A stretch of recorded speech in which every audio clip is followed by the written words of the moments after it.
Right then, live. Hello everyone, welcome back. That was an interesting qualifying session with, I would say, the breakout story being Ferrari saving tyres in the Q3 session, which is, well, I've not seen a team do that, ever. So, I think I could title the stream Ferrari Strategy Strikes Again, something like that. Okay. I mean, like, that's an interesting premise they've gone for. They've do find it do find it a bit strange, but we'll roll with it. We'll roll. Let's assume Ferrari know what they're doing, because I don't think anyone else on this planet knows what Ferrari are doing most of the time. But yeah, that's I mean, look, it's an interesting strategy. We'll see if it pays off, as the quote goes. Will F1 Fantasy update very quickly from this? I don't know how quickly F1 Fantasy actually updates. If I click view points, will it? No. So it's not updated yet. Oh well, we can't see it anyway. So well, what did we make of qualifying then? What did we make of that? That was interesting. That was interesting, to say the least. It was yeah. What do we make on all of that? What do we make?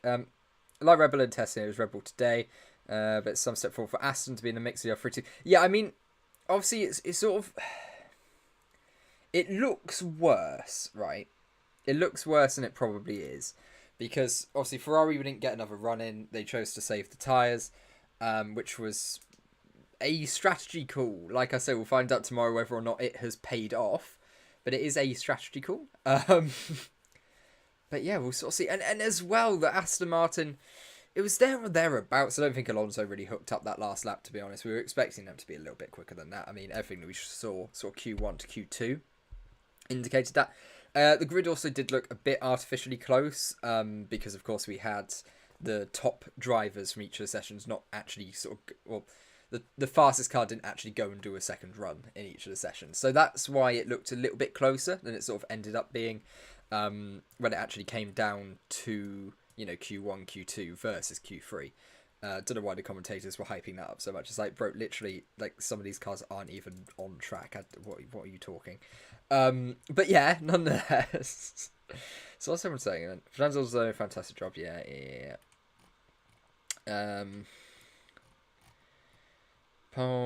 So Charles saying there wasn't an issue. Better start P3 with new tyres, so a strategic. Yeah, that's the thing, I guess, as well. The second they realised, Aston Martin's done a lap, Mercedes won't. They know Mercedes really likely weren't going to be able to actually threaten them. I guess they realised quite quickly that it was sort of fine. So let's take a look then. I'm gonna see an actual. So I'm adding a new tab. So who finished highest? Leclerc. No, it was Perez. So I was technically closer, but I feel bad giving myself the point for that one. So, and then Alpine and McLaren. Who had the higher driver between Alpine and McLaren? It was Alpine, wasn't it? 'Cause I think Ocon got Q3. So you guys beat me on that one. So we're 1-1. I won on because I was closer with Leclerc than you guys were with Alonso, and then you beat me with Alpine. And I picked McLaren. So we're 1-1 after the first qualifying session of the year. P1 Max, P2 Checo, P3 and 4 Ferrari. Why did I even put Sargent in my team? He's even with Lando. He did pretty good, to be fair. I hope Liberty Media can shove their £3.99 subscription up their ass. Can't watch it for the rest of it. Wait, what? Really? That's not great. That's very not great. Why is that? Okay, the stream's being funny. Hang on. On my screen it's being funny. I don't want it to be funny. Only I'm allowed to be funny, and I very rarely do that. Right, there we go, it's better. Cool. So right, let's take a look. Let's take a look at some more. Have the points updated yet? That's what I want to see here. This is what I'm getting competitive now. That's all it is. But yeah, so what did we make of the qualifying session? What did we all sort of make of it? It was an interesting session. Like, as in the actual, it sort of kept you going. The problem was that it was quite anticlimactic, because we realised quite quickly, I think, who was going to end up on pole. The Red Bull just looks quick. But we said that before the stream, didn't we? I said, look, it would probably be, Max will walk pole, and what happened here? Max did walk pole. So Like, not surprised. You know, this is something we sort of expected to happen. And it's going to come down to race pace. I think Alonso was definitely impacted by going as early as he did. Don't know why Alpine chose that strategy, to be honest. But they obviously thought it was the right idea, given the circumstances. Again, can't really comment on why they thought that or whatever, really. But if I was Alpine, if I was Aston, I'd have left it right to the end. But yeah, I don't know. Apparently, they decided that was a better idea. So what time's the race tomorrow? Does that start at 3 o'clock? It does. So that's 5. Here we go. So we're going to race start. There we go. Boom. And it all fits. That always makes me happy. Alonso, though, them Aston Martins are pretty quick. They absolutely are, aren't they? They absolutely are. I don't know. Well, I don't know how I feel after that session, to be honest. It's a bit like, yeah, it's all right, I suppose. It wasn't the most entertaining. Speed trap data. That's what I want. So here we go. So Charles Leclerc, quickest overall in the speed traps because he got only a -1 there. And then so the Mercedes were pretty quick in the speed traps in sector 1, which is, I mean, that's really interesting, to be honest. You've got I guess an Albon. So yeah, the Williams, that makes sense because Williams do tend to struggle to actually get any downforce strapped on their car, to be honest. That's something they really struggle with. So they pulled out all the broadcasting rights and launched exclusive F1 TV subscription. None of the fans in India and Sri Lanka can't watch F1 unless we pay 399 rupees per month for it. How much is 399 rupees per month? How much is that in Great British pounds? Let me Google it. Per British yeah, we go GBP. That is, what's that? What per month? That's like 4 Great British pounds, but yeah, I don't know how it all converts. That's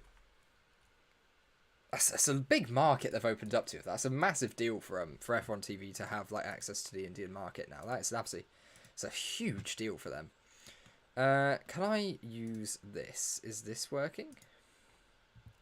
Let's see if this is working. I just want to get this. I want to get the results on screen so we can just sort of talk about it, really. It's remarkable stuff for him. Commentary's going. No, in the end, though, Max Verstappen. We're definitely not allowed that. I mean, it's nice to get a cameo from Alex Jakes during the stream, but it's definitely not allowed, unfortunately. Hey mate, well, what a quality, but the ND is definitely a better. Yeah, that was the problem. Like the Q1, Q2, and first half of Q3 were really good. Quite an underwhelming end, unfortunately. But we've got Ferrari saving the tyres. Interesting choice. Like I say, we'll see if that works. I'm not sure if it will, but we'll see if it does. I'm sure tomorrow. Maybe starting on a soft tyres. I think, but the things we'd heard didn't indicate that it was a good tyre to start on. You know, the soft tyre's not a good race tyre from everything we've heard so far. So I don't really know. Hey bro, hello Newman. How you doing? It's not a lot, but the value of 400 rupees is a lot higher. Yeah, no, exactly. That's what I mean. I don't know how it like actually converts to like real like wages and stuff like that. Ferrari in a strategy. Yeah, it's going well. Let's go. Fernando qualified both Mercs and starts P5. That's great. It is. It really, really is. And honestly, I think that they might have wanted a little bit more. But look, I mean, you have to bear in mind this is now an Aston Martin starting inside the top 6. So I really don't think they can complain that much. There we go. We've got this up now. Yeah, I think overall they'll be pretty happy with how it's turned out. Maybe they did expect a little bit more, you know, especially after some of the practice sessions. But like, it's, you know, it's not really. It's nothing. There we go. We'll keep that. I want to get the positions in though. Actually, there you go. Once I've got this position, we can just talk about it. Is that about right? Yeah, it's close enough. So yeah, there we go. Well, like I say, guys, what do we all make of that? Welcome if you're just joining the stream. How did all your F1 fantasy teams do? I'm waiting to see when my points update, because they normally update it live with the session, to be honest, but it doesn't look like they've done that this time. So I think they might have changed how the point scoring all works. So nice to see the website hasn't crashed at least, because most years it does. Impressive by Hulkenberg to get Haas in Q3. It really was. And he obviously didn't get a run in Q3. I think they'd run out of tyres, to be honest, and realised there was no point. But genuinely, that was really impressive from Hulkenberg. And I think there was some other YouTuber he put up like 3 or 4 videos when Hulkenberg was announced going, oh, what a dumb signing, you know, how stupid he's. No, Hulkenberg's a really, I don't know who it was. I'd probably even call him out, to be honest, because it was such a dumb take. But no, I mean, I can't remember who said it, but yeah, Hulkenberg's a cracking driver. You know, I was disappointed by Magnussen. I really did think we'd see both the Haas's at least into Q2. You know, at least into Q2. So are Ferrari saying that they still aren't competitive on Sunday? Well, no, I believe so. By saving the tyres, they're thinking they're going to be more competitive in the race than they were in qualifying. Because surely, if you're more confident about qualifying well, like where are they going to use the softs in the race unless there's a well-timed safety car? Are they assuming that the only way they can win this race is a well-timed safety car? Because that's not very encouraging from a Ferrari point of view, is it? Why does the saturation on this blooming camera always be awful? If I just turn it up, it's awful. It's so bad. I need to go through and manually change it, but I know it'll take a while. For comparison, basically, you can buy about 20 large ships or packet, so you can buy UK. Oh, right, okay. No, okay, that's quite a lot of money then, actually. Yeah, that's quite a lot. Never mind. So are Ferrari saying that they still aren't competitive on Sunday? Yeah, I mean, maybe. I don't really know. What? I just don't see why Ferrari would be using the soft tyres in the race. That's the main thing, you know. The expected strategy is medium, hard. It's an incredibly abrasive surface at Bahrain.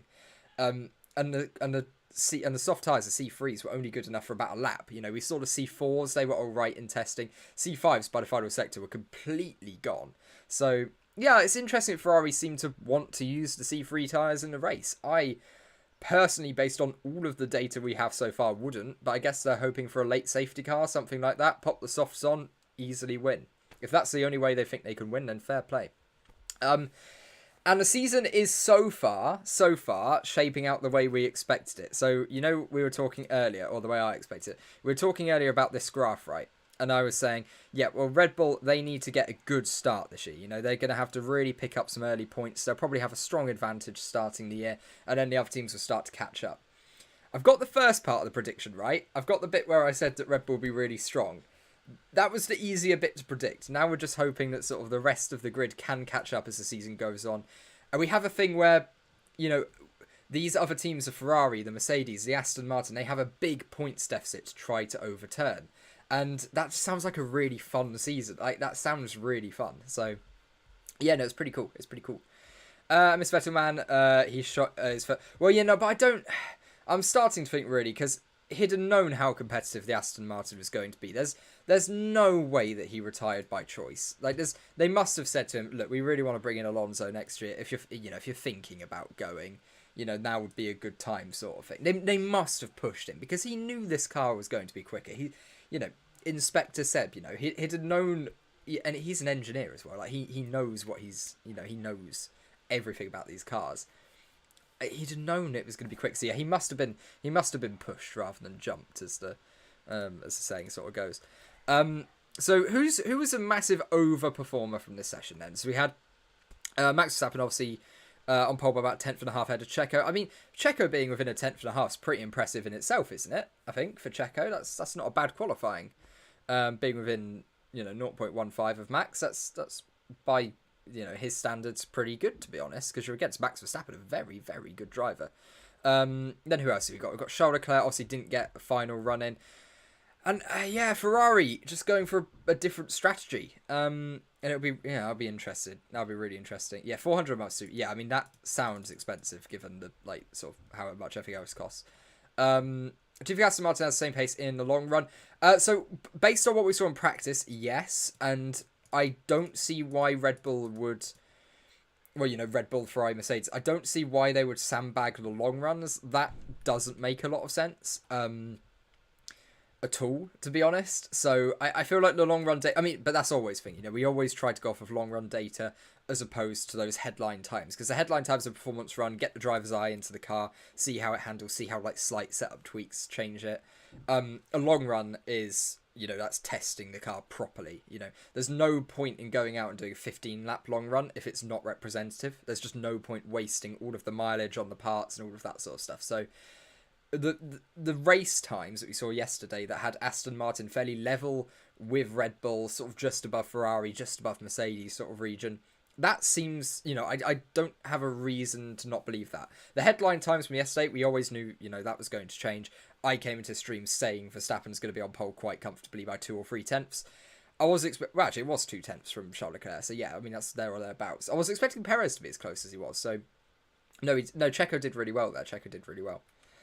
Right, we'll see. Hulkenberg nailed. Yeah, he absolutely did compared to Magnussen. Yeah, I mean, I was expecting Magnussen Q2 at, worst. That's genuinely what I was thinking coming to this. Yeah, and then Alex Albon, originally making it out Q1, then not setting a lap. Obviously a bit of a problem there. Logan Sargent as well. You had matching Lando Norris's Q1 time, and I'm sitting there going, "Oh God, we're rubbish again. Oh no, it's happening again. We're rubbish." But it sort of turned around. But I don't think Lando found pace in the car. I think he just pulled out a cracking lap. I would say probably the McLaren is, unfortunately, where the race pace sort of put it and where the performance runs and testing put it, about the 7th or 8th quickest car on the grid at this moment in time. They, like Mercedes, have a big upgrade package coming in Azerbaijan, so we can expect to see a big leap around then. But, tell you guys, Aston Martin, what a job they have done today. What a job. Why Leclerc couldn't do a second run? So they actually chose not to do a second run. They actually chose not to do a second run. I need to change the top text actually because that's all relevant to earlier. So we'll do qualifying review show. 1, 2, 3. 1, 2, 3. Right, let's go on chat. You think Perez will play wingman again this season? Well, I think he'll have to. I don't think he'll have much choice in it, to be honest. So close to predicted pole time to be a 1:29.6 to 29.7. I was off. Yeah, you were very, very close. To be fair, good prediction. I really thought would be low 30s, to be honest. I thought, and if we did break into the 29s, it'd be like a 29.9, a high to mid 29.9. So yeah, no, the cars were a little bit quicker than I was expecting, actually, which is pretty good. Why Gasly did worse today? I don't think you can really put a reason. I probably just messed up his lap. He got his final lap time deleted as well, which is why he's down in P20. Red Bull looking strongest. Alonso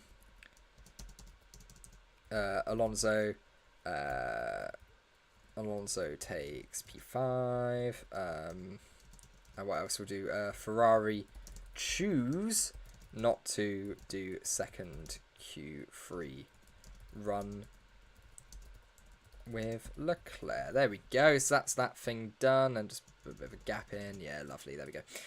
So cool. So that's done for the rest of the stream. Also, it's now super clear by looking at Stroll, it's the car and not the driver in his case. Yeah. Yeah. I mean, it's interesting, isn't it? Because I mean, what we've seen at Aston Martin today as well. Obviously, Lance is injured, so it's a bit exacerbated. Yeah, it's an exaggerated influence, but. Alonso has effectively put that car 6 tenths clear of where it would have otherwise been. Seb was very often at Stroll's level last season. He was there or thereabouts, so there wasn't a lot in it. And we are seeing what the power of having a top quality driver in Alonso, Hamilton, Verstappen, those sort of drivers, what that impact can have on your car. And yeah, the Aston Martin looks good. I mean. It actually, once they turned it up even more, it started to look a little bit worse. It looked a little bit looser. I don't know if they made any setup tweaks or something coming into qualifying. Maybe it's not as good on low fuel. Maybe it's a more stable high fuel car. They've built a bit of a race car rather than a qualifying car. I'm not sure what it was. It just didn't look as stable as it did yesterday, let's say, for example. Right, can I get some nominations for overperformer today? Because we're gonna do 2 polls. We've got overperformer and underperformer as well. So that's our predictions for that. I predicted Max on pole. Some guy Perez. I hope he is in this chat. Vettel had pretty much the same gap around ahead of Stroll. No, he wasn't consistently. There were times when he had a really big gap. There was some races where Seb absolutely destroyed him. But then there was also quite a few other races where they weren't miles off, like Stroll. But then that sort of raises the question, did Stroll just put in a good lap on those races? Will we see races this year where Stroll does well? Was it Vettel underperforming in those races, or was it Stroll, sort of overperforming to an extent? So we'll see that as the season goes on, I guess. I predicted Max, Leclerc, Sainz, Alonso, and Perez. Yeah, I mean, I honestly thought Alonso would finish in the top. Oh, no, because Yeah, no, I thought Alonso would be top 4. I think I put him 4th in the prediction or something. I put him 3rd or 4th. But I did say it would be Verstappen and Leclerc top 2. And I stand by, if Leclerc did that second run and they didn't save the tyres, then, Leclerc probably would have been second. I really do think that. This gives you not many rounds. No, because we had not a lot of spare tyres, basically. So I think the teams lower down realised there's no point us going out and just putting a banker lap in. There's just no point in doing it. So they went out in the middle, thought there'd be clear track. They got a clear run in. And then, the people who did 2 runs, obviously time limited with a gap in the middle for refuelling and so on. They then came out at the end of the session. So it was a little bit anticlimactic. You want to see all the cars out right at the end because that's when it's sort of its most chaotic. So a bit of a shame we didn't get all the runs at once, but it means we get to see more of the cars on their laps. So that's that's good at least. Why did Merck not do a second run? Basically, it just didn't have any tyres. They didn't have any tyres to do a second run. Good job by Russell beating Hamilton. It wasn't a great lap from Hamilton in the end at all, really, was it? How much was it different? Oh, it was a very small difference in the end. Actually, I thought it was a bigger difference at the time. Credit to George Russell where it's due. He's out-qualified Lewis in the first race of the season. That currently reads in the qualification standings 1-0. Pretty good going. Overperformer of the day. Let's chuck out some overperformers. So Hulkenberg, I think he'll probably win, won't he? I guess who else probably overperformed on it? I guess we'll put Alonso in, but I don't know if it's over. It's more relative to teammate. Let's do it relative to teammate. So Hulkenberg, I guess Norris we can say, because I genuinely think that was a really good lap he put in. And who else had a big gap to their teammate? I guess Ocon. There we go. So there are options for overperforming of the day if you want to give that a vote. Very curious to hear who you think had a good day today. Just sort of quite interested. I think Mercedes will be faster in race than Ferrari if it's like last year. Yeah, we always saw from Mercedes it was a better race car. I think we're going to get a similar thing from the Aston Martin, because they were quite far off today. And like I say, they were quite far off in this actual qualifying session. But the thing is, you don't tend to see sandbagging. Sorry, wrong one. You don't tend to see sandbagging in the not performance runs. You see them in the performance runs all the time. Our big headline figures, but our actual race runs. I suppose that's meant to say Yuki. I wouldn't say Yuki. Yeah, I wouldn't say Yuki overperformed. I wouldn't say he overperformed because in the end he only set 32.5 anyway in Q2. So I wouldn't put him down as that. I guess I conclude Yuki, but yeah. Hulkenberg's going to win no matter who we put on there, to be honest. So, Hulkenberg had one hell of a qualifying session. It was really, really good for him. Really, really good session. Looked good. Mike Crack, very careful to put the first K in, is on the screen, especially when that's the follow-up. I want to see if I can change my lighting, because it is absolutely horrendous right now. Can I change the white balance? Will that do it? Let's see if I can change that a bit. Ooh, no, let's not play around with that. That looks like let's not play around with the camera now, actually. Let's just leave the camera until after the stream. Hello. What a quali. It was a pretty good quali session, actually. It was underwhelming at the end a little bit, but not too bad. Think you need because I wouldn't even vote Lando, to be honest. I wouldn't even vote Lando. He did well. I would say he if you're defining overperforming, I would say he overperformed, but the overperformer of the day is Hulkenberg, I think.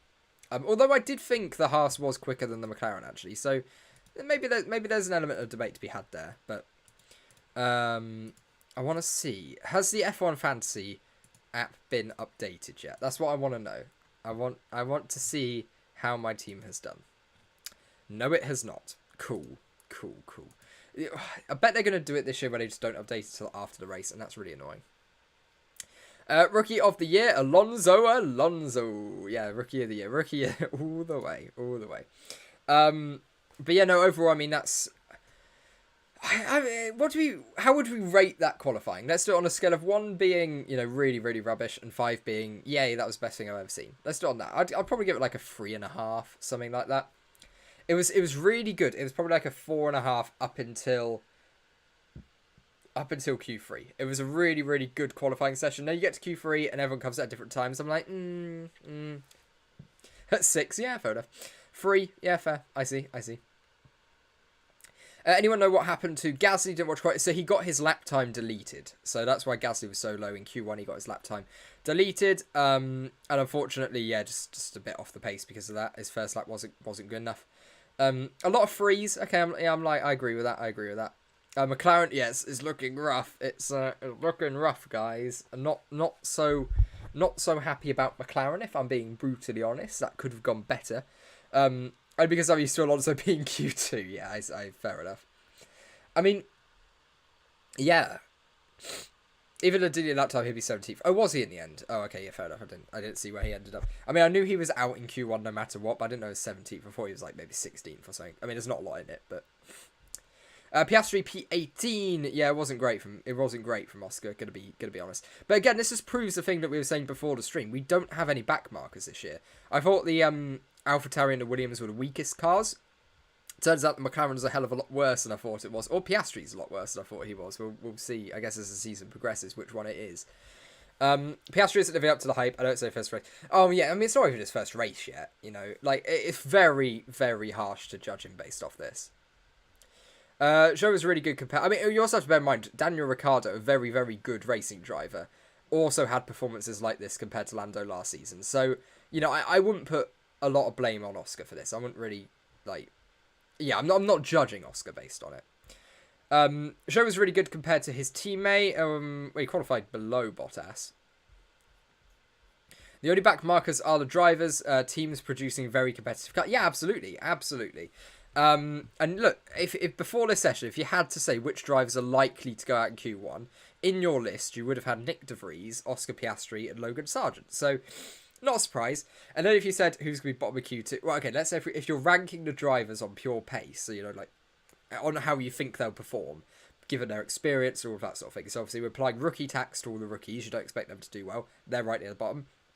Zhou Guanyu, Yuki Tsunoda, not Alex Albon. He's a decent driver, but he's in a not a very good car. So, I think that, again, that shows Alex probably overperformed a little bit. Who else would you put in there? You wouldn't put Magnussen. I think Magnussen's was a little bit of just unlucky that there's 5 cars that have to go out in Q1, really. Again, same with Logan Sargent, really. You know, matching Lando Norris in that Q1 run, and just unlucky he didn't set it first. Whitehouse didn't run in Q3. I'm assuming tyres. I'm assuming they just realised there was no point, really. I haven't heard that there was an issue for Hulkenberg.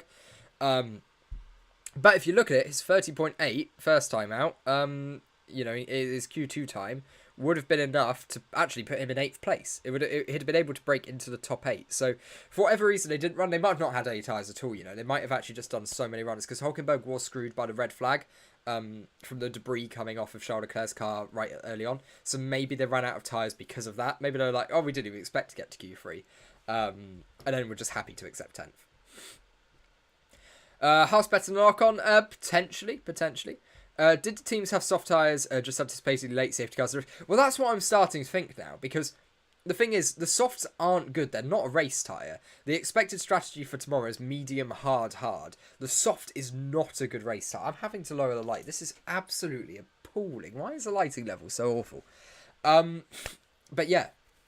That's the thing. It's not really expected, but we don't think the teams are going to run the soft tyres tomorrow. So why are some of the teams saving soft tyres? I don't get it.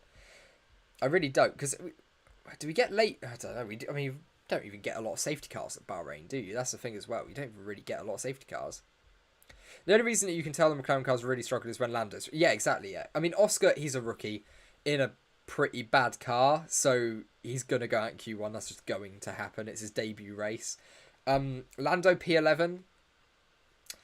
Yeah, I think that's when you know it's probably not so great. But even then, I think... Because Lando's so strong in qualifying, he normally puts the car above where it probably deserves to be.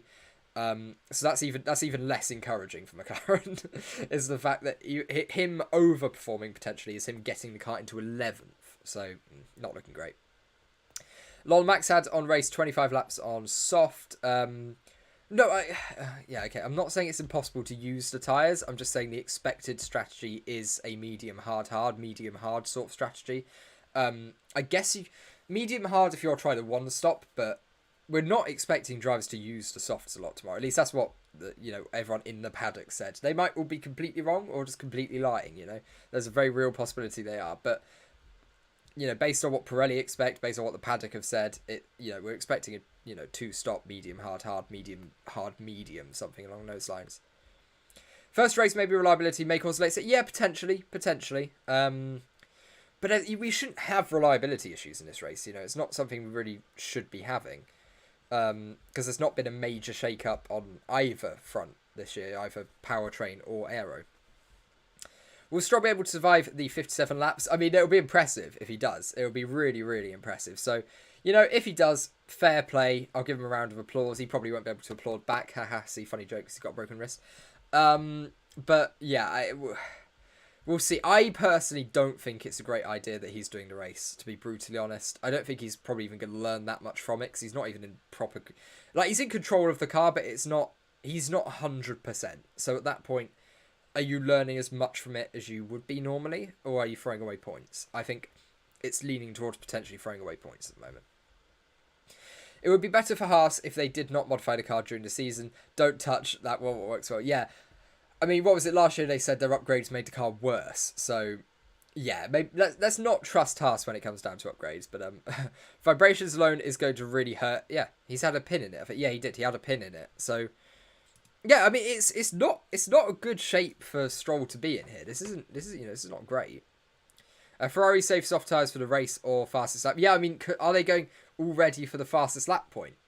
Is that already what they're thinking? Let's try, early in the season, while we know Red Bull are going to have that advantage before Mercedes upgrades, before our upgrades, before Aston Martin's upgrades come onto the car, we know Red Bull are going to have that early advantage. So, let's just go for fast lap. Try to get any single point that we can early on in the year that we can then use as a base to build on. Yeah, he's just acting like a brat by racing this weekend. No, that's harsh as well, because any driver's going to want to race, even if they are injured. Any driver will want to race. It's up to the team to not let him. It's up to the management to not let him do that. What happened to Leclerc second stint? They are saving the tyre. Ferrari chose not to run the second stint in Q3 to save a set of soft tyres. There was nothing wrong with the car at all. They are simply saving tyres, and that is it's a strategy. That is it's a strategy. Whether or not it'll work, we'll wait and see tomorrow. But it's a strategy. Like we've been saying, all day, we're not expecting to see much of the softs in the race tomorrow. Maybe the teams know something different. Maybe they've been lying to us. We'll see. But yeah, it's an interesting one. It's an interesting one for sure. Oh, damn it. Wolves have just scored against Spurs, and I don't want Wolves to get points because they're in a relegation battle with us. That's annoying. I missed Q3. What happened to Leclerc second stint? Yeah, it was because of that. Whether you say he's still better than those rookies for Stroll. I mean, yeah, what would Drugovich have been able to do today, really? What we saw in testing, he was about 0.6 off Alonso anyway, so could we have expected Drugovich to do anything, really? I don't think we could have, to be honest. Let's see what's going on in the Twitter world.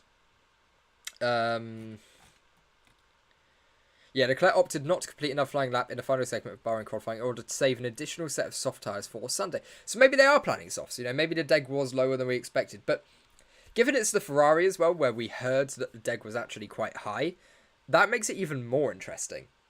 Because we're under the impression that the Ferrari's suffering from pretty high deg. So yeah, that's fun too. That's fun. Yeah, broken bones and wrist and toe. The crash exactly 2 weeks ago. Surgery, then couldn't move that well a week ago. Massive respect for Lance Stroll. Yeah, I mean, yes, but he did finish considerably off his teammate. So, yeah. Yeah, huge effort on debut. Yeah, Logan Sargent as well did a pretty good job today. That's pretty fair. What's on Sainz's radio? Little by little, we're improving. I was able to do a lap 4. Given the circumstances, not bad. I'm comfortable. Today we made a step forward, but tomorrow we'll suffer a little more. Tomorrow will be very competitive. Yeah. So that makes sense. So this is sort of cementing our idea that we're expecting the Ferrari to be quite a high deg car, based on that. So, and again, that makes it even weirder that they've saved a set of soft tyres because they're expecting to be a high dead car. We've seen so far from the long runs that they're probably going to be a high dead car. It just seems weird. It just seems really, really weird that that's sort of the route they're going down. But I guess it's just to keep the option open. You know, if we do get a last lap safety car, they can go. Well, okay, not last lap, but, you know, let's say we get a couple of laps before the end of the race, we get a safety car. Then, yeah, they're all of a sudden in a prime position to win the race. So, yeah, maybe it is a good strategy call. And what, they'd probably qualified second anyway. It's not, you know, it's not a massive advantage to have the option of winning the race potentially because of that sacrifice later on in the weekend. I would say it's strange. It's a strategy we haven't seen teams try. It's just not going out for a run in Q3 to save a set of softs. We've not seen that before, which I guess is what makes it so weird. But the actual logic behind it's probably pretty sound. It just seems weird. One-stop race, yeah, that's what I'm starting to think then. If Ferrari are thinking, oh, we can do it on the soft tyres, you know, if they're thinking that's a viable race tyre potentially, or they're just saving it for, you know, safety car, we don't know what they're planning, then yeah, maybe we are looking at one stop. I mean, medium hard is possible. It's just medium hard or medium hard medium is probably going to be quicker. Like, it's not impossible to do a one stop here. If you have to stretch a set of softs, stretch a set of mediums, you'll be able to do it, but it's probably quicker to do another stop. All the races last year, the McLaren car was struggling in Bahrain, Miami, Spain, Azerbaijan, Canada, Austria, France, Belgium, Japan, and Brazil. Yeah, basically, they just struggle on racetracks. That's generally how it goes. If it's a racetrack, they're not very good at it. A lot of the, less permanent venues, they tend to do quite well at. But the McLaren car wasn't at the pace it should have been in a lot of races. Yeah. I mean, it's a fairly interesting qualifying session, right? Obviously, it's nothing groundbreaking. You know, we've not had like a. It's all sort of what we expected, and that's what I was a bit annoyed about. I was like, I'm really, really expecting. I'm really, really expecting Red Bull to be quickest. I'm really expecting the Red Bulls to be on pole. You know, it was all stuff we were expecting, we were ready for. It's just annoying that it happened. You know, it's just like, damn it. You know, you just sort of didn't want it to actually go that way. But oh well, what can you do, really? What can you do? And like I said before, you know, as well, we have the addition of, like I keep going back to, this graph, you know, Red Bull, as the season goes on, are going to get weaker. And, you know, it's not their fault. Well, I mean, it sort of is. A 10% reduction on top of the 5% less is. But, you know, generally, it's not their fault they've got less development time. And their development curve is going to be less than, let's say, Aston Martin, who've got the 100% package. I thought Alonso was going to be on pole. Yeah, I didn't. That was I've got stuff wrong today, and some of the, like, you know, I thought the Haas's would be, well, the Haas was quick, to be honest. It was just Magnussen didn't get a great run in. I said, what did I get wrong? What did I really, really get wrong today? Where are the results? I want to see what I was most wrong about. Because I think overall, basically most of the things that I said would happen did happen. So, I mean, there's a reason most of my fantasy drivers were still in the session come Q3. So, you know, I made good choices. I also made a mistake. Yeah, I mean, it didn't look like a phenomenal lap. I didn't catch any mistake on it, to be honest. But like, there was small things throughout the lap that definitely weren't perfect. I don't know if there was a major mistake. If there was a major mistake, then yeah, I just didn't see that. But there's a couple of like small twitches running wide a few times. But yeah, it's unfortunate for Alonso. He definitely could have been a step up on where he was. I think definitely competing with Carlos Sainz, that would have. Personally, that's probably what he was thinking he wanted to try to do out of this session. But, you know, he can't complain. He still did well. I will get Sargent and Norris out of my team for sure. I don't think Norris did any. Oh, right. On your fantasy team, I was going to say, what did Norris do wrong? You're going to sack him? No, I understand what you mean now. So, yeah, fantasy points still up. So, yeah, we had Verstappen, pole. Alonso did really well for his price. Hulkenberg, massive. Just a king. Sorry. It's not updated yet. Oh, no, you're not doing that, are you? Oh, no, so they're doing it at 6 o'clock? Is that what I'm saying there? It'll come out at 6 o'clock, the results for the qualifying. I'm pretty sure Orlando made a mistake on his final lap in Q2, which... that's even more annoying. Yeah, and Magnussen, yeah, he underperformed. Like that, he was the underperformer of today. I think just got unlucky, got caught out. He must have made a mistake, surely, because there's no way you could be that far back. And then Perez, obviously, second. Red Bull, Aston Martin, happy days. So my main team is exactly what I was expecting. So I'm really happy about that. And this team was completely unchanged since pre-season testing. So that shows us again what pre-season testing can tell us. You know, we do get information out of pre-season testing. It's obviously just hard to know fully which ones to trust. But, you know, the majority of these teams, I think I've made 2 tweaks on Team 2 and Team 3 over the course of this race weekend. So, you know, these teams are built after testing. So, again, when people say don't read into testing, you can't get anything from it. Well, all of these teams have done quite well today. And we got that from the preseason testing information that we had. So, you can learn a lot from it. I just feel like at the time in testing, you don't realise you're learning a lot from it. But we do, you know. I want Lando to be struggling without any problems with his car. He's Lando Norris. Yeah, I mean, hopefully tomorrow he can pick up a couple of points. I feel like with the struggles they've got at the moment, a couple of points will be, you know, really good. Because when we're getting to Azerbaijan, that's when the upgrade package is coming in. That's when we can expect it to get a little bit better. Oh, it's underexposed now. This is good. Let's keep it like this. As long as I don't go really pale in a minute, I'll be all right. Why from Fantasy not update here? I'm not sure. So last year they did it live updates, but I think, judging by how this reads, if we go on to viewpoints and then go to a driver, click on qualifying, it's got 6 o'clock next to it, which is in an hour's time, hour and 7 minutes. So I think 74% have Alonso. That's funny. So yeah, I think in 1 hour, 7 minutes, we might get the qualifying points updated. Yeah, it's the same for all the drivers. So maybe we can expect the points to come out in 1 hour from now. That's maybe what we got. Teams were packed under a 1.5 second until Q3, where Verstappen threw away the empty Red Bull cans from inside. Yeah. We said it before the stream. You know, we like, that's the thing. We said this would happen. It's just a bit depressing when it does happen. But it was fully expected. You know, we knew Red Bull would. Sorry, I'm rearranging an earphone. We knew that Verstappen was going to get pole. Well, at least I said so. So and you should listen to me because I'm always right. But you know, we knew Verstappen was going to get pole. I'm honest. I just thought it'd be more. I didn't know it'd be as anticlimactic as it was. I think that's the main thing. Is there's a bit of a letdown at the end of the session with obviously Ferrari, with Leclerc not doing that second run because they chose to save the tyres. Not sure what strategy is going on there, but if it works tomorrow, fair play. I'll put my hands up and go, yeah, you know what, you made the right decision. Like I said, I'm not going to sit here now and say it's wrong because I don't really know what they're planning on doing. If I knew what they were planning on and I could sort of mentally simulate what's going to happen, then I could go, oh, that was a bad idea. You're sure about that? But like, I have no idea what they're planning. If they start on the softs tomorrow and they're leading down to turn 1, fair play. You know, fair play. Then get safety car, cheap pit stop later on in the race, something like that. You know, and it can all work out.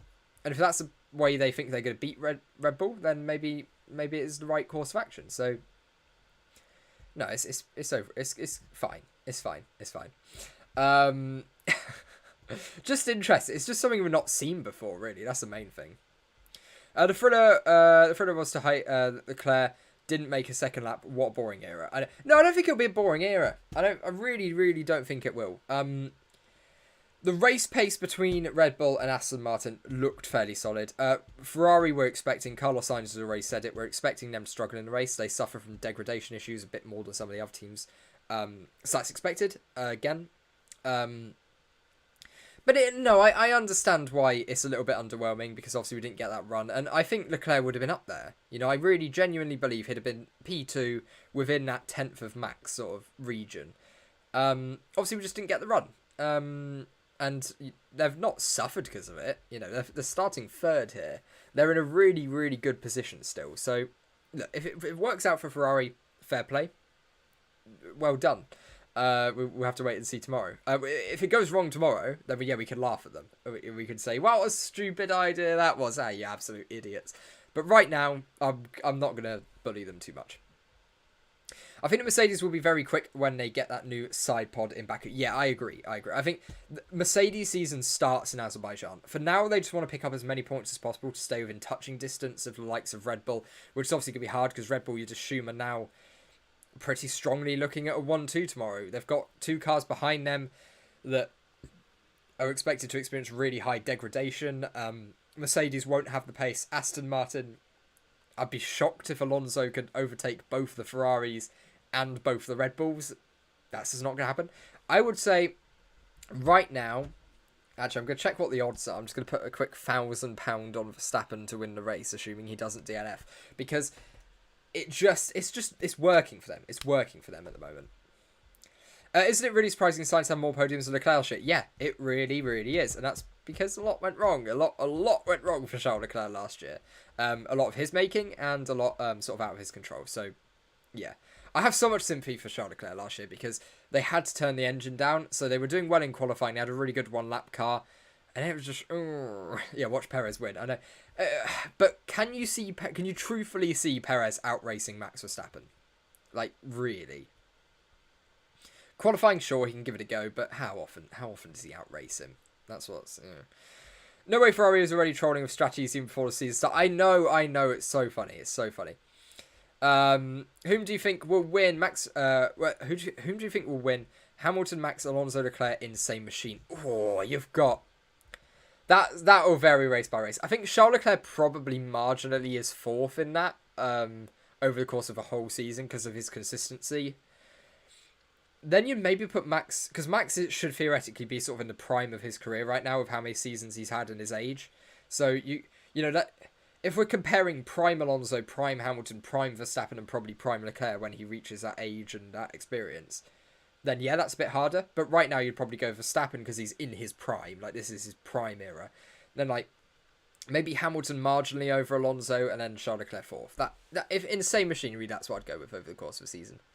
Mattia Binotto. What was it? Ferrari abandoning Leclerc's final Q3 push to save soft tyres for tomorrow is already telling how Fred is actually making strict decisions rather than just letting the drivers. Yes, and you know I love to see a sort of just a strong decision like that. That is good. I want to see that from Ferrari. It shows basically what they were really, really severely lacking last season, which was that authority, that sort of we're doing this. Get out the car. This is our strategy for tomorrow. And Charles got out the car quite late as well. So I don't know what they were sort of trying to do there. Were they trying to... I can't think of an advantage of doing it unless they just decided last minute to swap their mind. I guess that could be it. Merck should be disappointed with the session overall only because they were looking pretty good or among with Ferrari until Q2. Yeah, I mean, I think Ferrari just sort of upped it a little bit. I wasn't expecting Mercedes to genuinely be able to compete with Ferrari. You know, there's a reason that when we were doing our predictions before, I put Charles Leclerc 2nd and there wasn't Mercedes in the top 4. I just didn't see that happening. The Ferrari's a quicker car than the Mercedes, and Charles Leclerc should have enough in him easily to beat the Mercedes at this moment in time. Once upgrades come on the car, yeah, that could change pretty quickly. But UK Ferrari is... but you know Ferrari is ultimately Ferrari. Yeah, exactly. Mattia Binotto is the reason Leclerc didn't become a world champion. I mean... Not really. I think... The reliability... The strategy issues were a massive F-up, you know. That was really, really bad. But the core reason they lost is they didn't have the pure pace because of the reliability issues that they had to turn the engines down for. You know, that's the core reason. Gaming Leclerc lost his power. It makes no sense to have 2-week gap between Bahrain and Saudi. I know it's going to annoy me. It's going to really annoy me. You know, you want to start the season with 2 quick-fire races. You don't want to just do one race. Because if it's a boring first race, you're thinking, oh, have I got to wait 2 weeks to watch another one of those? But if it's a boring first race and you're right in the next race, you're going, oh, okay, well, this race wasn't very good. But at least we've got next week, you know. That will turn it round. It's just, there's a little mental difference in there. Oh, wow, the Premier League popped off today. Oh, my God, Chelsea scored a goal. Wow. Sorry. Why did Leclerc didn't do enough qualifying? So what they were doing was saving tyres. So they saved tyres for their second run. No idea why. No idea what they were thinking there, but we'll see if the strategy pays off tomorrow. Basically, they've now got a set of fresh, soft tyres that Red Bull don't have. And if we get a late safety car tomorrow, 5 laps to go, they put on a set of those soft tyres, yeah, they're probably going to win the race. So fair play. You know, I see where they're coming from. It'll probably work if we get a late safety car. But we just haven't seen teams do it before. That's the weirdest thing. It's just sort of something we haven't seen teams do. So obviously that sort of makes you question it a little bit more. How do you feel when you're a diehard F1 fan, but there will be no live streaming on TV or for a cheaper price? Yeah, no, I mean, that's very rough. I mean, thankfully, I don't have to pay the Sky bill because that thing is absolutely ridiculous. There's the advantage of living at home this year rather than being at my university. You save a lot of money. That sounds an idiot. Yeah, no, that sounds really bad. It sounds really bad. Do you want a shout out? I would never give you a shout out, Inestimable Gaming. I would never give you a shout out at all. The name again is Inestimable Gaming. Wouldn't ever do that. I really do think that Merc will be on the last step of the podium just because they are always quicker. Yeah, no, I mean, tomorrow, yeah, Mercedes. Okay, so raw pace, right? If we're talking about performance running in qualifying, the Ferrari's a quicker car. The Ferrari has one fundamental flaw, though, where it's suffering from increased deg that the Mercedes, as far as we're aware, isn't experiencing. So, you would assume from there, based on last season as well, the Mercedes should race quite strong. So, yeah, I wouldn't be shocked. Well, I wouldn't be remotely surprised. I'm not going to say shocked. I wouldn't be remotely surprised if we see, you know, Hamilton or Russell getting P3 tomorrow. You know, I'm expecting a Red Bull 1-2. Don't get me wrong. Don't get your hopes up too much. I am expecting a Red Bull 1-2. I feel like there's no real deg on that car. It's very even to the Aston Martin on race pace, which is really strong. Based on the long runs we've seen so far, we don't know the fuel loads, all of that sort of stuff. Normal caveat supply. But yeah, I'm pretty. We'll see. I wouldn't be surprised if Mercedes do get third tomorrow. That's basically the point of that. But exactly, I want to choke and kill the guy with this brilliant idea of exclusive F1 broadcasting rights. Yeah, I mean, it's really rough. Because wasn't it on I know it's been on not free to air, but I know it's been like on terrestrial TV for like decades or whatever. The painful 4-week break between Australia and I don't know what to do in that 4 weeks. I really don't. It's not even a good 4 weeks to have the break on. I can't go on holiday because I've got uni work. Actually, you know what though? Really, really though. It might be good because I have got uni exams around that period, so that might actually make me revise because I will literally have nothing else to do. So fair play, that might keep me interested in studying and stuff. You know, it won't distract me. But you know, I've got a test next Friday. I'm so happy it's next Friday and not this Monday or this Friday, I guess now because we're past last Friday. I don't get how weeks work. Basically, on Friday next week, I've got an exam. Thankfully, they didn't put it on Monday because then I probably wouldn't been able to watch the F1. I'd maybe watched it, but none of the streaming or anything. That wouldn't be happening as much as I'd want to.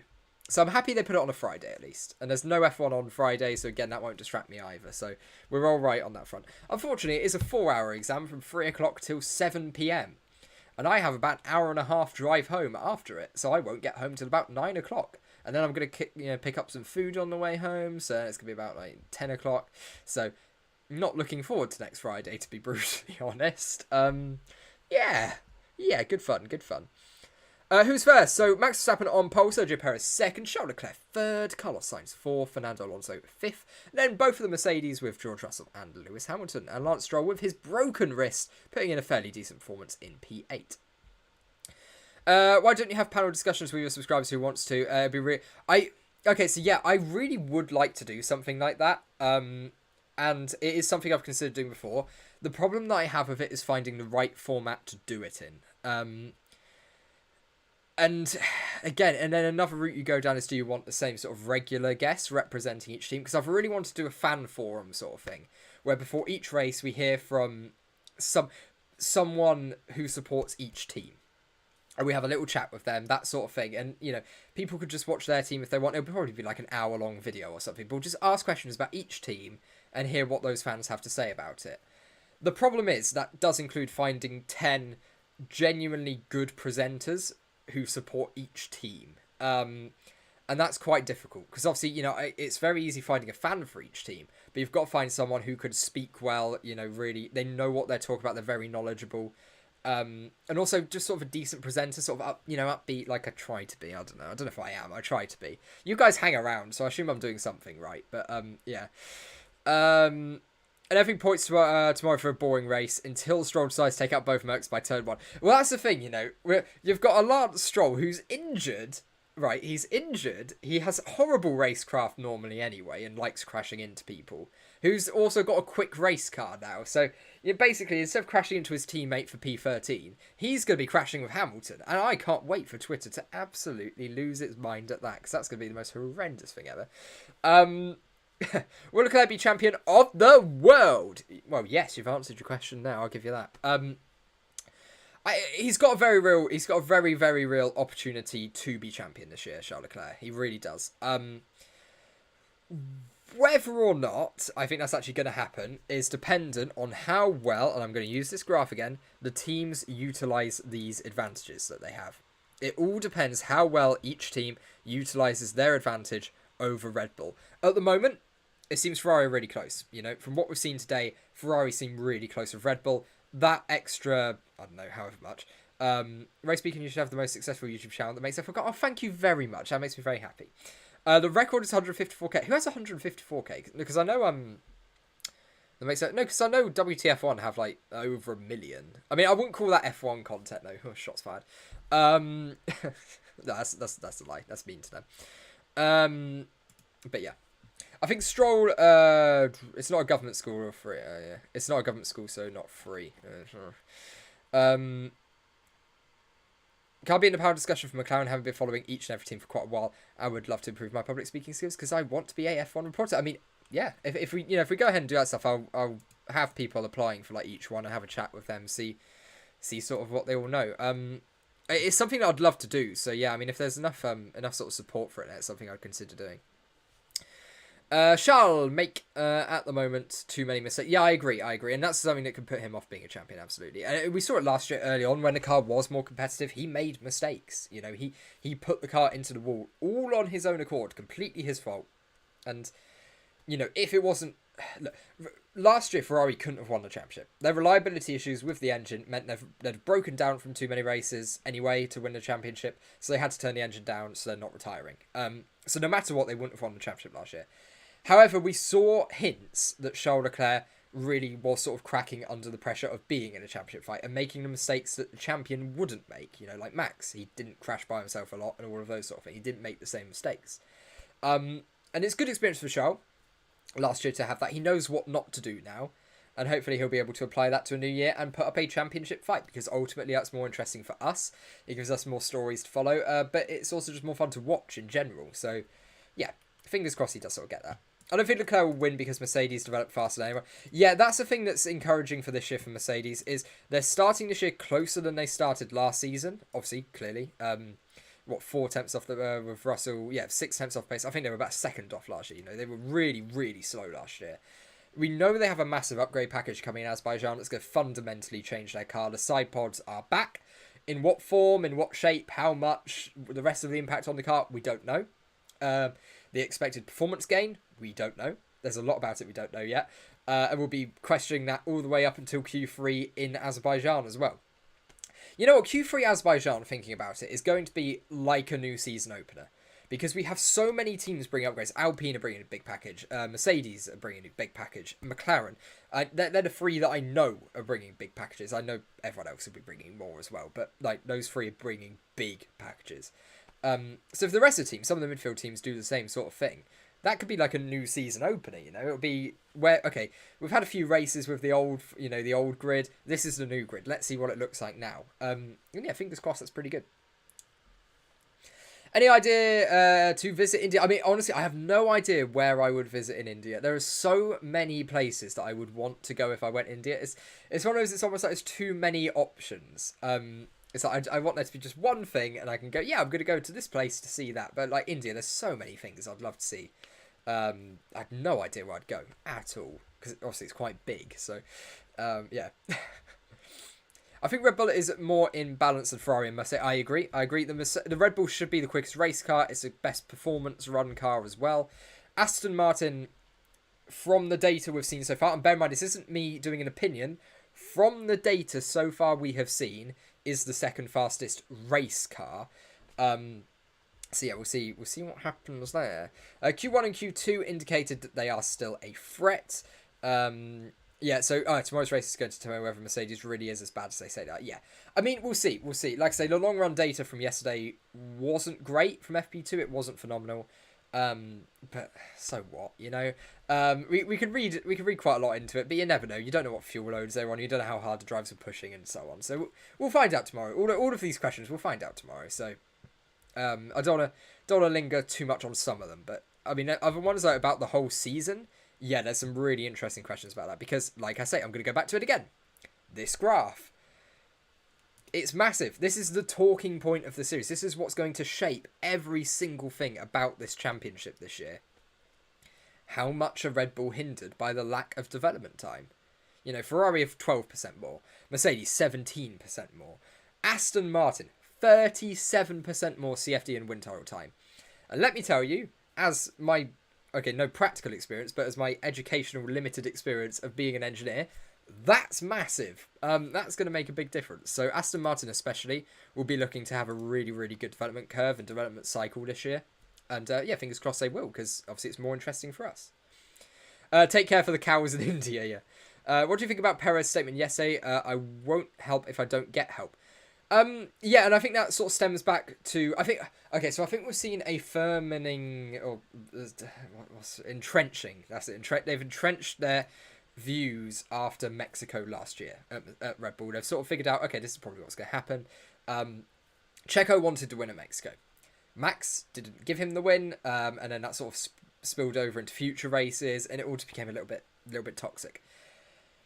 It seems now Checo's just sort of gone, well, you know what, look, if you're not going to help me in those situations, I'm not going to help you as much. Obviously, if the team says to him, look, it's critical for the championship, you do this, he'll probably do it. But it's the sort of small things, you know, like, you know, maybe sacrificing his own race to help Max in that sense. That probably he won't want that to happen anymore, which has happened a few times. Aston, Red Bull, Merc, Hulk is correct. De Vries, disappointment. Yeah, De Vries pretty disappointed with him, to be honest. Just wasn't a great lap, you know. Ultimately, what's that? That's about 0.6 off of getting through to Q2. So, yeah, pretty disappointing from Nick De Vries, but expected. Like, I keep stressing, I really don't think that AlphaTauri lineup's very good, if I'm being honest. I think it's comfortably the worst lineup on the grid. Logan Sargent and Alex Albon is actually a fairly sneaky, pretty good lineup. And Ferrari did end up with both cars. How much difference do you think 10% difference will make in CFD according to time? So just 10% alone, I would probably attribute to like upwards of a 10th. Just on that one sort of bit. Obviously, how well you utilise that time, that's a different question. But let's say all the teams are using they're developing at the exact same rate. They all have the same development paths to go down. They're using it in the same way for the same amount of time. So let's say it's all equal. Everyone's on equal footing like that. Probably a good 10th, I'd say. Just with that 10%. You start getting up into the region of like 30-40%, and you probably the amount of extra research you can do, because obviously not everything that gets CFD tested goes on the car. A lot of it's down to research. So Red Bull have to get everything right if they're going to CFD test it. You know, they have to know this is probably going to work before they put it in the CFD to confirm that it's going to work, and that's not easy. Like, you may sit here right now and go, yeah, no, that sounds right. You know, you just do the right shape. But so many things can go wrong. Or you can plan so many things. Then the second you get it in a wind tunnel, it's completely different. Trust me, I know. We have a wind tunnel at uni.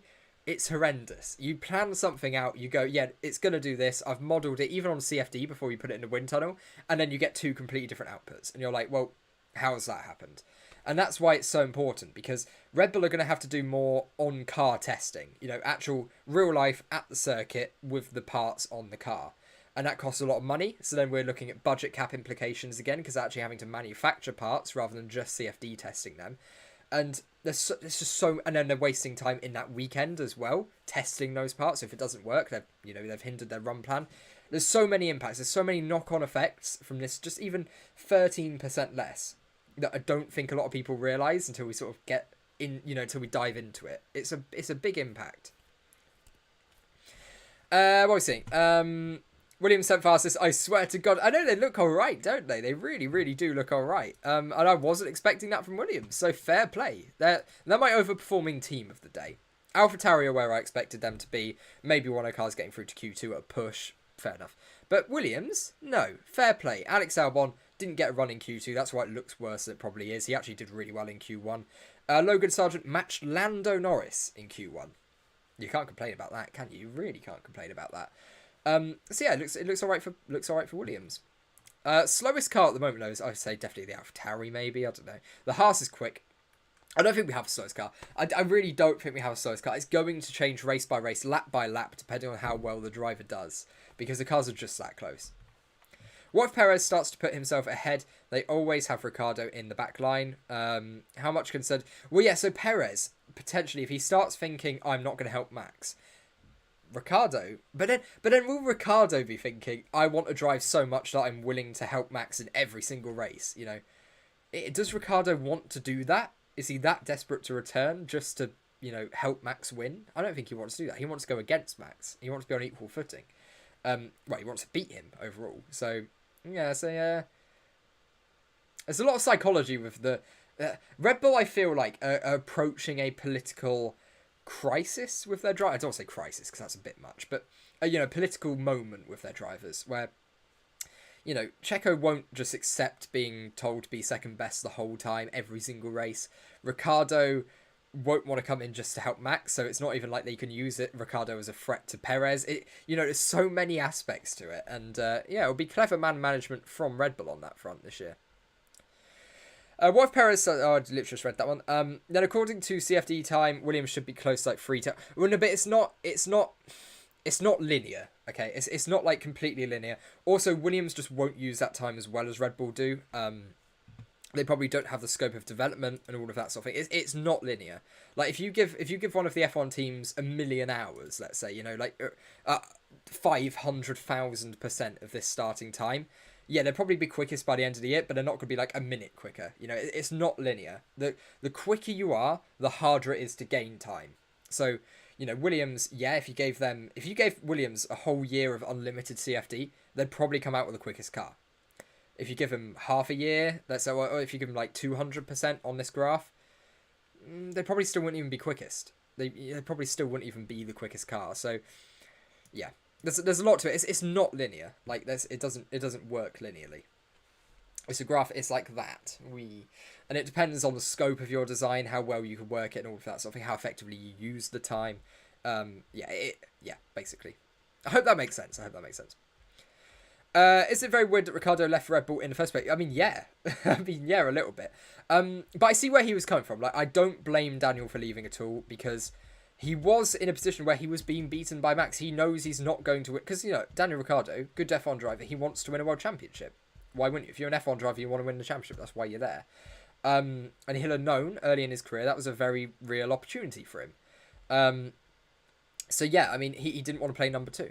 He didn't. And he thought, basically, he was hoping for an Aston Martin Alonso moment where he was just going to go to one of his midfield teams and then just make a good car. That's what he was waiting for. That's what he was hoping for. Would be better if McLaren gave Norris the car he needs to compete as soon as they can, because of the talks going with Mercedes and Red Bull will hurt them a lot. Yeah, I mean, absolutely. And I think if McLaren don't get the car fixed, there's no way Lando's going to stick with them, surely. There's no way he can keep putting himself in this position. It's just not good for his career. He's wasting years of his career at what now appears to be a team that can't get its act together. It should be a team that can get its act together. They have the facilities to, they have the finances to, they have the staff to. They're just not at the moment. It's just not happening for him. Driver of the day except Max, Hulkenberg. Hulkenberg. You guys have voted for it as well on the poll. Let's see there. You guys agree. It's Hulkenberg. Alonso did really well, but I wouldn't say he overperformed necessarily. But he did well. Like, don't get me wrong, I'm not saying he did badly. They got Norris. Norris did get a vote or two, and Ocon as well. So there we go. There's that. Yeah, it's the right one. I actually pressed the right one for once. I believe Ricciardo go back to Red Bull is a strategy to make Max and Perez play nice. Yeah, I mean, that's sort of what we alluded to a minute ago, sort of potentially using it as a bit of a threat. It's like, look, we have a very good driver here who's waiting, so if either of you misbehave, we're gonna bring him in and he'll do well. It's sort of one of those situations, but it was a very creepy Aston Martin guy there, so I don't like McLaren lose 35 million to be 8th fastest. Oh God, don't, please don't. No, look, come the end of the season, McLaren will be quicker. I think they'll be up there with like the sort of Alpines on raw pace. It's just annoying at the moment. It's just these early races where they need every point they can get to sort of build some momentum for the year, and they're missing out on it.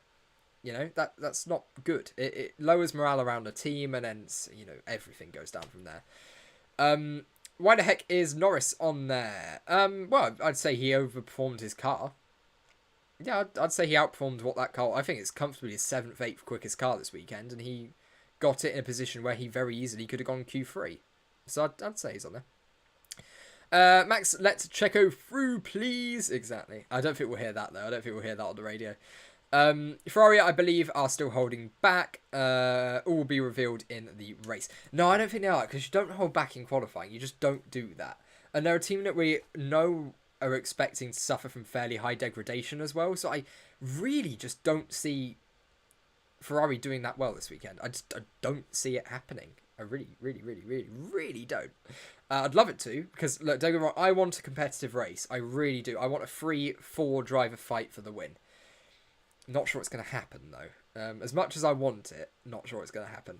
Come the end of the season, I don't see why not. Come next year, definitely. I think next year, you're going to have 3 or 4 drivers winning races, and that's good. I like that. This year, it might be a bit of a transition period to where we sort of reach more parity next year. So we'll see how it goes. We'll see how it goes this year. Because obviously, like I say, I'm going to do it again. You know exactly where I'm going. I'm going to this development graph showing the team's times of development this year. That's the story of the year. That's what's going to shape the championship. Red Bull having that much less time than Ferrari. Mercedes, that's worth a couple of tenths right there. Alpine and McLaren, yeah, they need that time. Fair enough. Alfa Romeo, probably going to use it as well. Aston Martin, though, having that much time more than their nearest competitors. Ooh, they're in a good position. They are in a very, very good position this year. Aston Martin, be happy. Be very, very happy. Because, I don't know, I mean, it's only looking better for next year because they can afford to use some of that advantage they've got this year on next year's car, where Red Bull definitely won't be able to. I mean, have you seen how much less Red Bull have? They definitely won't be able to really overdevelop next year's car like Aston Martin might. Aston Martin are now, with all of this bonus they've got, able to safely bring home worst P4 in the constructor standings, while being able to explore some, a lot of different philosophies that they could implement onto their car. So, yeah, I mean, Aston Martin, fair play. And next year, I think they'll be even stronger than this year, simply because of that advantage. They've got so much more time they can invest on next year's car. Fernando will probably hang around as well for one more year if he knows there's a decent chance. If this year they're picking up podiums and winning a race here or there, maybe at a push. I don't think they will, but maybe at a push they will. Then, yeah, why would Alonso not stay around for another year? Alpine versus McLaren again this year for championship. So we're not for the championship itself, but yeah, I see what you mean. Why did Hulkenberg put any lap in Q3? Maybe saving tyres themselves. Maybe they didn't have any tyres left at all. I wasn't really looking at Hulkenberg's tyre use. I normally do try to keep an eye on sort of what's going on there, but I have no idea what the tyre use was down at Haas. I always keep track for like the top 3-4 teams. Try to keep have my little graph and like try to just so I know what's happening. And what's left, because then obviously it helps with predictions and things like that. But Hulkenberg I wasn't looking at. They might have run out of tyres because he was screwed over by the red flag in Q1, so I'm thinking that's maybe what happened there. He was just screwed over by that, didn't have enough tyres to do a run in Q3 that would be anywhere near competitive. Because as you can see, his Q2 time was enough to put him what would have been up in P8. So he'd have got ahead of one of the Aston Martins, meaning there is some pace in that Haas car. There really is. And it's good. I love it. The way McLaren portraying their wheelbrow problem by saying it's just not that big of an issue is a complete paradox of what Piastri is yelling on his talks in media. It is a problem. Of course it's a problem. The wheelbrow is such a fundamental part of the actual like aero of the car now, how it's dealing with like the wake that's coming off the back. And that's of course impacting the rest of the bodywork behind it. It's at the front end of the car, rest of the car, all of that's being experienced from what happens with the wheelbrow. Because you're getting all the tyre wake. It's rough. It's rough for McLaren. They have to get those fixed, definitely. And I think that'll be a big part of their upgrade package when we get to Azerbaijan, when they have all those upgrades ready. In F1 TV Pro, can you all see individual tyre deck as well? I mean, obviously you can't like see deg. I mean, if you can see the timings, you get a good idea. But yeah, you wouldn't just be able to see tyre deg. You'd be able to see tyre usage maybe. I don't know if that's a feature on F1 TV. It should be if it's not. Is it just me, or did McLaren turn into Ferrari of strategies last year? Canada still there was some absolutely horrendous strategies, I tell you. There were some absolutely horrific strategies. It annoyed me quite a lot. They made 3 mistakes last year. Yeah. There was a couple of pit mistakes as well that weren't great. Why was Russell so bad after Q1? I wouldn't say he was bad, was he? So what did he do? 30.9. Yeah, I mean, yeah. Oh, no, 30.5 even. Sorry, it's not zoomed in enough, and I'm reading on a very small screen. Yeah, no, he wasn't bad. He improved on each... Yeah, I wouldn't say he was bad. He improved on each session, so that's all you could really ask for. What am I studying in college? Well, in uni, but same thing. Doing automotive engineering with motorsports as well, which is a nice, fun addition. So yeah, all of like my module choices are all like motorsport themed. Why was Russell? Yeah, I wouldn't say Russell was bad. I wouldn't say he did bad today. I don't think, at least, unless I've like really missed something. Yeah, he improved, but much less than the others. Yeah, did he though? Hang on, let me have a look. So he's a 31.0. So I mean, yeah, he set a really. I think he. So the one thing that happened with Russell is he did get a second run in on the soft tires, so he used an extra run. So the Mercedes were sort of artificially looked a little bit better than maybe they were in that Q1 session, especially George. Lewis just didn't set a very good lap time at all in Q1, to be honest. It was a bit on the ropes, but got there. Yeah, I wouldn't. Yeah, I don't think there's anything particularly wrong with what George did there. I mean, he was quick in Q1, but that's more because everyone else around him sped up more than he did. Really, I don't think. I think maybe they just pushed a little bit harder with George because it was his second run in Q1 on those soft tyres, on different soft tyres, but on the soft compound. How the heck did Gasly get knocked out in Q1 apart from track limits? Yeah, that's bad. That's like really, really, really bad and quite embarrassing. And honestly, what I expected. I said they're two good drivers, but Ocon, he at times looked competitive against Alonso. I could not imagine for a second Pierre Gasly being competitive against Fernando Alonso. Not at all. So yeah, I'm not particularly shocked. I mean, I'm shocked he was out in Q1. Wasn't expecting that, but I'm also like not surprised if a driver were to get out in Q1, it was him. Like a surprise Q1 knockout. It would probably have been him. But yes, overall. I'm going to change the title because it's not really relevant to what we're talking about anymore. What have we got? Oh, Christ. I'll just keep it as F1 Bahrain qualifying live review show, to be honest. There we go. Cool. So, yeah, so I don't know how... I mean, Gasly must have made a mistake. Obviously, I haven't seen his onboard or anything like that, but he must have made a mistake. There's no way he was just that slow. No way.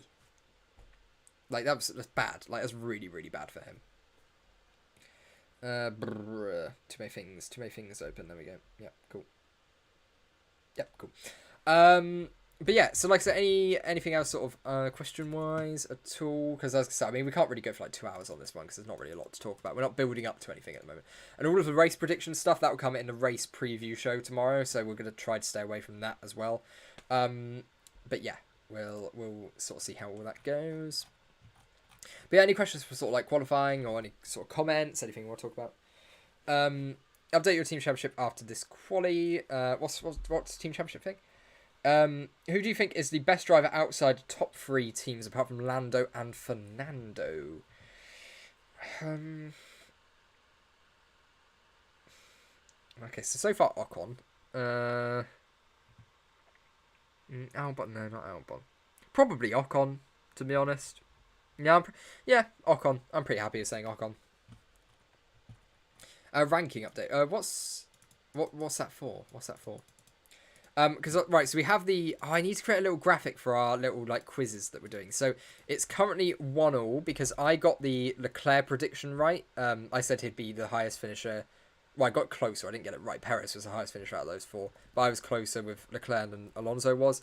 And then you guys beat me saying Alpine would have a driver finish higher in qualifying than the McLaren. So it's 1-1 between us two. We'll have another 2 or 3 predictions coming up tomorrow because it'll be about a 2-hour stream tomorrow, I imagine, pre-race. I'm thinking we'll go live about 3 hours before the race, and then that will lead into obviously the race build up then, where I'll go away about 40-50 minutes before the race starts. And yeah, then we'll sort of go from there. Race predictions, right, we'll do it now. Obviously, we'll do race predictions tomorrow, and I might read some more data tonight that changes my mind. But so far, oh, man. So I want to go Red Bull 1-2, to be honest, because like I said, this is the strongest Red Bull will be all season. So if they're going to get 1-2, it's going to be this weekend, assuming reliability is fine. Then you've got so many options. Charles Leclerc, Lewis Hamilton, if the Mercedes race pace is good. Fernando Alonso, if the Aston Martin race pace is good. I'd struggle to pick a third best. I think the next 3 cars will likely be Alonso, Hamilton, and Leclerc. In what order, I don't know. Then it'll probably be like Sainz or Russell. I again don't know the order about that one, but I think they'll be just behind. And then probably Stroll, maybe? I don't know. Really. Probably Stroll. Again, it's a good race car, so. But then we also have to have a look at the fact that, you know, chances are there'll be some unreliability in one of those 8 cars. So maybe we are looking at someone who could put a little bit of a shock in. Who knows? Add a wild prediction. Okay, wild prediction, Lance Stroll top 5 finish. That's my wild prediction. I'm not going to say how he gets to the top 5 because it probably includes like punting everyone else around him. But I wouldn't be shocked. That's my wild prediction. Also, I want to make a wilder prediction. Lando Norris top 8. That's my even wilder prediction. I don't believe it. I'm just saying it as a prediction. It's not going to happen. But I want it to.